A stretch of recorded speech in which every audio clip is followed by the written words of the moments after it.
No. And then when a geo crop is copyrighted, and if a seed from their copyright lands on private property and influences their crop, and their crop is contaminated, Monsanto goes out and sues them for copyright infringement or intellectual property infringement, and takes their farm and turns it into the Monsanto farm. And I put a stop to that by saying, show me the correct parsing, syntax, grammar, contract of your copyright, and you trespassed on private property with your seeds. And I turned it around and showed the farmer how to sue Monsanto for trespassing, and then take their farm and stop the geo process. And we've been doing that all over the planet now.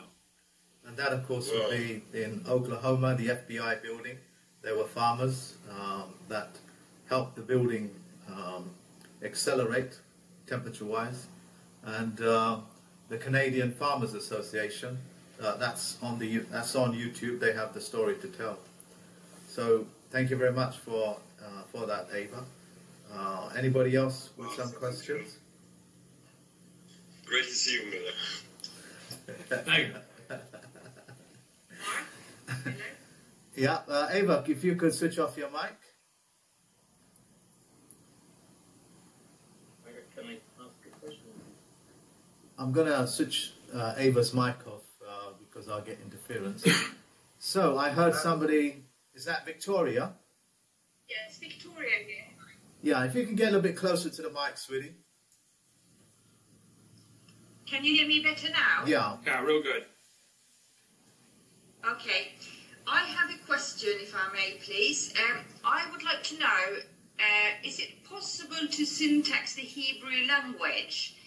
As I am thinking that a Hebrew language, each letter and each word can mean different thing and different concepts. So is it possible to syntax the Hebrew language? And have you done any Hebrew language syntax? Oh yeah. When I broke the code on this, one of the things that I had to prove was that I could syntax all 5,000 languages on planet Earth. So I went to the Cornell University Dictionary, which is 4 feet thick, and every word that's ever been published in 8,500 years, and symbols and hieroglyphs is in that book. And so I was tested to show how it all works. Now, the Hebrew language, symbolisms and language dates back 6,000 BC. And this technology to break the math interface and grammar had to prove that I could do that also. Now, the Hebrew language only uses consonants. Now, vowels, A, E, I, O, U, sometimes W, sometimes Y. When, like the word by or my, M-Y, there's where Y is used as a vowel. The word try, T-R-Y. But the Y is a hollow sound in these conditions. When you use the word own, you own property, O-W-N.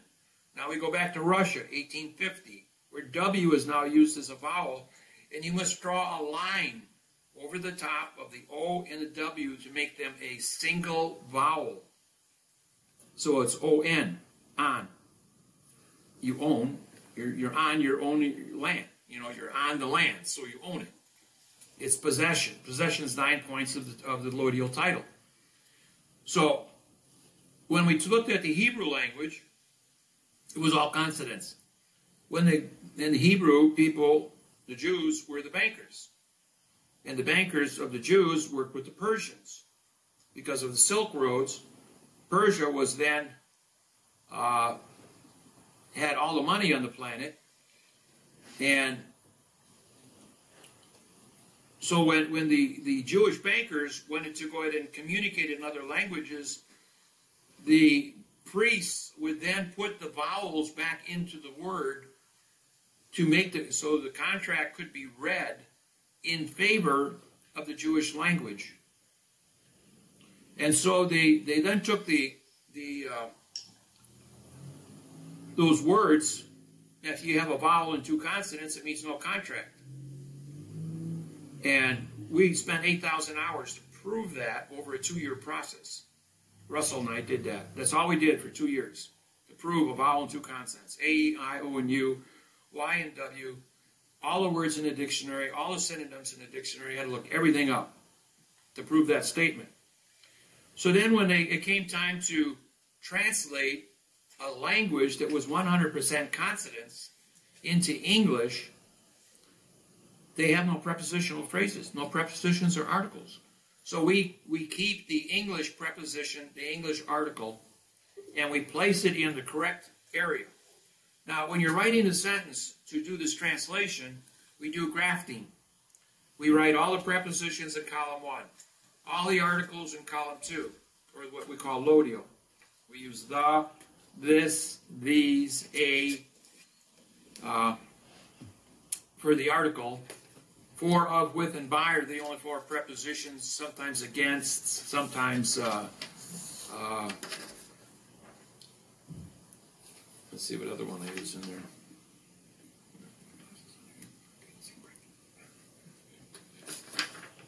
Well, yeah, those are only 4. For, of, and with, and by. See, the opposite of for is by, and the opposite of with is of. But when you graft it, see, this here is in a graft. Then in column 3 is where you use your facts. Now, the way Mark has laid this out is you can take all the facts in column 3 and move them up and down. It always says the same thing because it still is a fact. If you write this in Hebrew, this first column, a preposition and article, to give us our position lodial phrase, we can then take the Hebrew words and put them in here and move them up and down, and we can then syntax, we can write correct Hebrew language. I can do that with the Arabic, Latin, Russian, Chinese, Japanese, German, doesn't matter what it is. I got 150 languages my website's translated into. When I was in China, I put on a presentation. I was there 32 days. I'm an ambassador to China. So when I was there for banking, the Chinese couldn't understand me. And they said, can you write a Chinese-English interface? We had 3 university professors there with PhDs where they teach both the Chinese and English language. They said, well, an interface it's never been done in the history of Chinese or English language. And if we really put our minds to it, they said it would probably take 9 months to write an interface that could be mathematically certified. So it was lunchtime, it was 12 noon, so we broke for lunch. So I took it upon myself, sat down at my computer, and punched in my algorithms that I use to translate all languages, and then 45 minutes later, I wrote the Chinese-English interface, which was a $20 trillion a year windfall for the Chinese government. Of course, being the ambassador, just handing them a paycheck like that, I was pretty popular with the government. So they treated me like royalty and ran me all over China for the next month.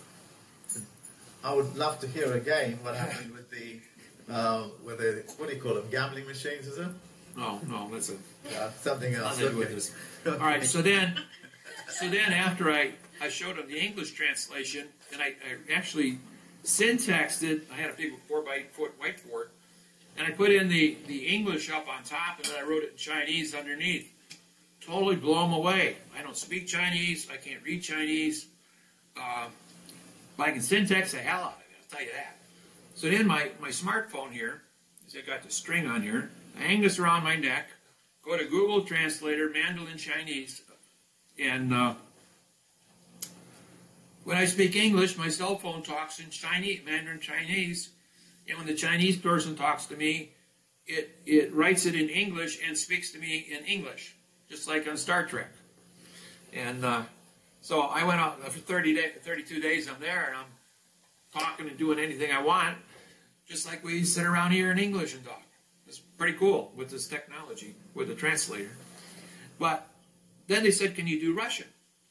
Well, same thing. I don't speak Russian or write Russian, but I can syntax Russian. So I wrote a Russian translate interface on my computer. I did it in 4 minutes.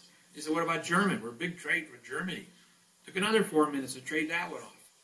See, once you get this graph done here, and you just plug in your languages, it works like a charm. And then I did the Indian language and the Arabic language.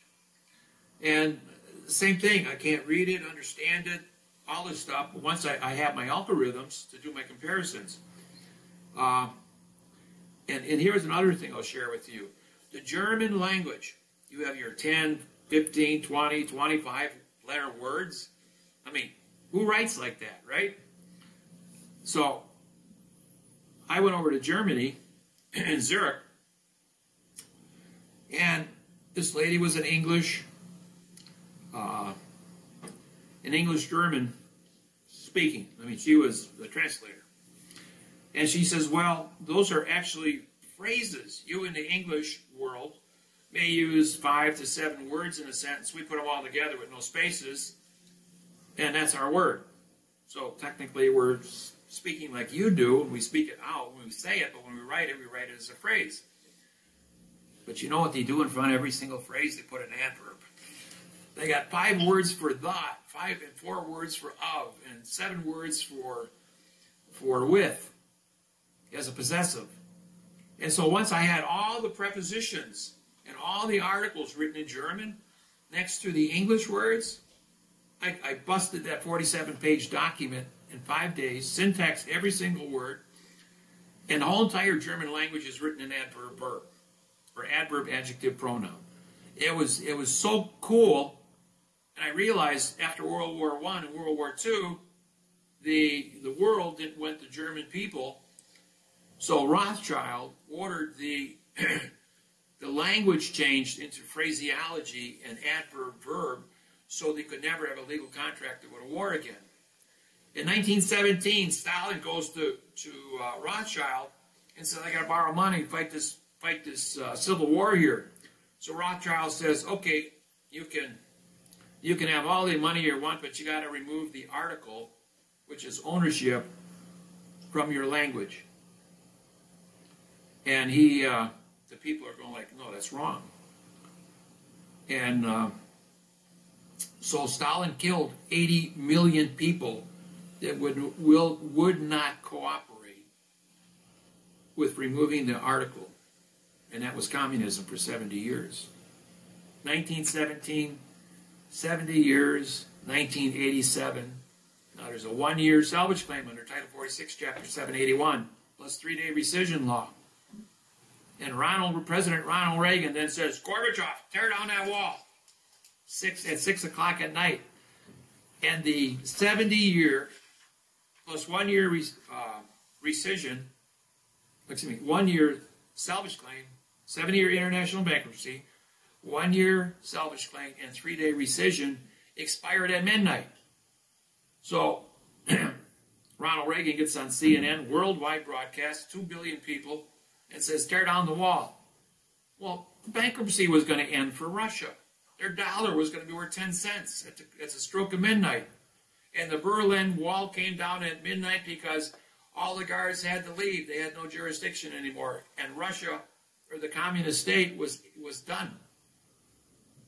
And now it became a sovereign country. Out of bankruptcy. And they spent the next 10 years cutting down the Black Forest to keep the wood burners running in the wintertime while they developed their oil drilling and coal development and digging up the ground to get the gold out of it to buy oil to heat themselves. Well, as you know now, they have Russian pipelines. The Arctic Ocean has melted, and all the ports along the north shore of Russia are open to get oil from the Middle East and ship their products to Europe in the United States through the Northwest Passage. Thank you very much. For those people that want to know a little bit more about Parse, let me...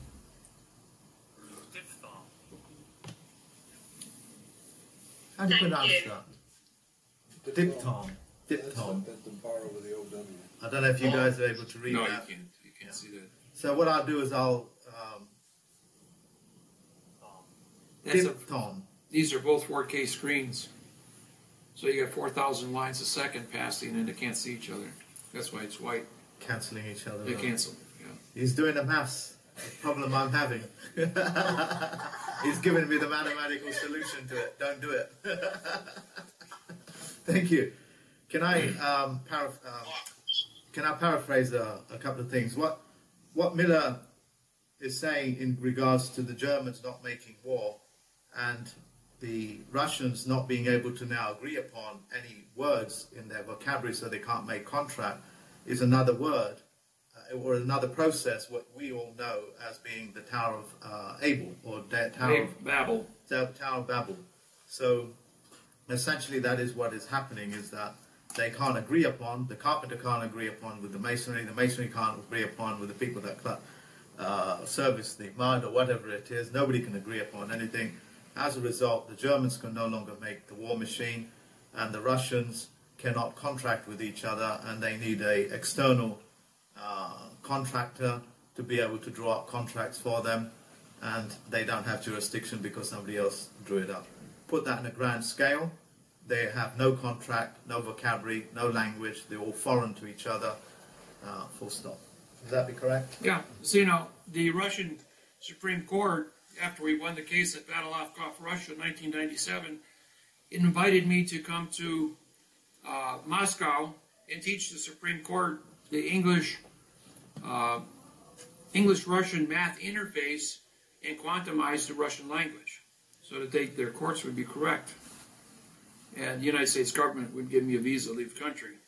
But it did shut down all what's called a replevins worldwide at the United Nations, that no country could create a replevin to allow their citizens to leave their country and negotiate or sue their country with a lawsuit, a federal lawsuit in another country. I'm not familiar with that word. Can you say it again? It's called replevin. And re means no, so it's a no pleading document. The United States refused to accept the quantum lawsuit or for me to prosecute them. So I went over to Battle of Russia and I prosecuted the judge in Anchorage, Alaska. And the judge ruled in my favor. And then he said, hey, you know what? Your guy just punched a hole in the world. We better check this out. And so he sent it over to The Hague. In The Hague, all 17 judges looked at the quo warranto complaint and said, this is written in correct grammar. This is a correct lawsuit. It's a now time. All the words and the jurisdiction of the words are accounted for. And so one of the permanent Supreme Court judges is a Russian Supreme Court judge. So the Russian Supreme Court judge goes back to Russia and says, send that lawsuit over here to the Supreme Court of Russia. Russia spends 2 weeks tearing it apart, calls back to Vladivostok, Russia, at the judge there and says, you did it right. Take as many of these cases as Miller wants to give to you. And it was an embarrassment against the United States, and all contracts between the United States and Russia, I mean, we're talking hundreds of billions of dollars a year were canceled immediately because of that lawsuit and the replevin. It created such a banking stir at that point in history that the post office shut down the entire world post office for a week because of my lawsuit. And they had to go check all the mail to make sure that no replevins were getting offshore. Then the United Nations met an emergency council to shut down the word replevin and take it out of the systems in all countries, that senators in their countries could not issue replevins to anybody to take a lawsuit from one country to another country and sue them. So then on August 12, 1999, when I went to the United Nations and I sued the Congress, the Senate, the legislature, and the Supreme Court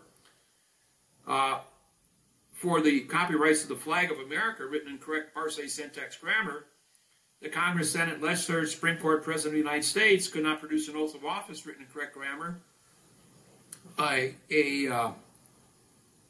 or a lawsuit or a copyright for the flag. And so when it went to court, nobody showed up, and so the United Nations Court awarded me the copyrights to the flag 1 to 1.9 to red, white, and blue that's on my website and on my books and on my business cards as the correct sentence structure, communication, parsing, syntax, grammar flag. And then all 250 countries worldwide honored a grammar flag. So now I had a flag. They also accepted my Constitution, my bank treaty, 115 pages long, which we gave to the United Nations in 82 countries. That was about 96 cents on a dollar worldwide. We didn't worry about countries that didn't have banking, so we only took care of the banking countries.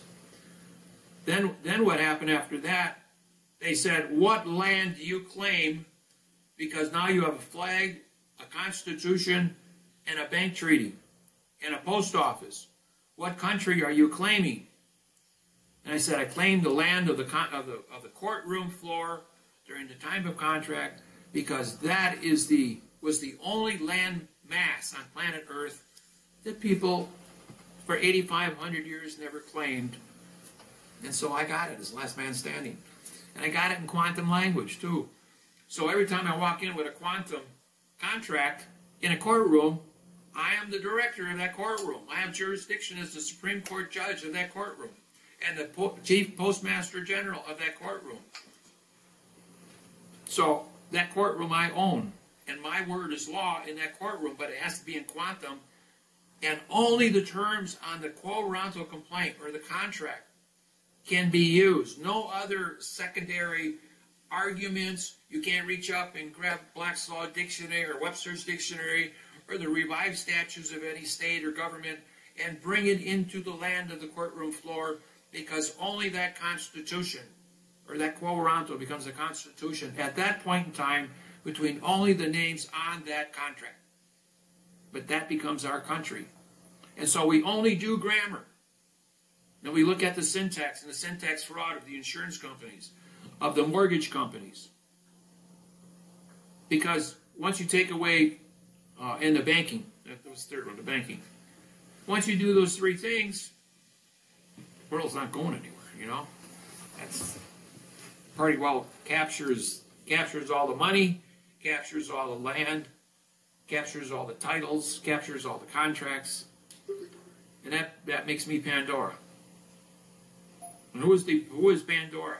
Pandora is the protector of the world in correction, but Pandora in the world of fiction is the destroyer.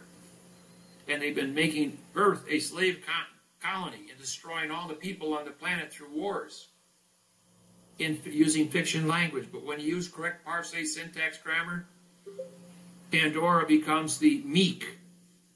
The meek shall inherit the earth. And so the meek is absolute power to teach correctness. That's what that means. So I'm fulfilling my destiny in this world. And I publish on the internet because I can talk to the whole world. On April 6, 1988, when I broke the code, and I published on the internet, and I sent it out to 100 newspapers and magazines and radio and TV stations, what I had done. I had written up about an 8-page document. I had sent it to them as a fax, or email, excuse me, as an email. And then the next day I had 2 Secret Service agents at my door going, "Who did you tell?" I said, "Everybody." So because I told everybody, I protected my life, because it was now worldwide public knowledge. And so the cat was out of the bag. I opened Pandora's box. I became Pandora. The king has new clothes. You know the story. Hans Christian Andersen. Yeah. Hans. Okay.